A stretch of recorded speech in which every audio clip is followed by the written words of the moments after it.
اللہ تبارک و تعالی اور اس کے محبوب صلی اللہ علیہ وسلم کی نظر میں پہلوان کون ہے؟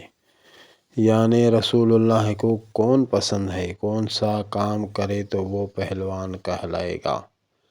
رسول اللہ صلی اللہ علیہ وسلم نے فرمایا، پہلوان وہ نہیں ہے جو کشتی لڑنے میں غالب آ جائے، لیکن پہلوان وہ ہے جو غصے کے وقت میں اپنے آپ کو قابو پا لے، بے قابو نہ ہو جائے۔ یعنی غصہ آ جائے اور غصے کی حالت میں اکثر دیکھا ہوگا غلط کام ہو جاتے ہیں۔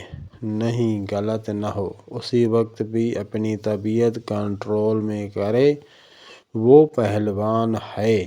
اور وہی اللہ کے محبوب صلی اللہ علیہ وسلم کو پسند ہے کہ یہ بندہ صحیح ہے، یہ میرا امتی صحیح ہے۔ تو اللہ تبارک و تعالی ہم سب کو غصے پہ کنٹرول کرنے کی توفیق عطا فرمائے۔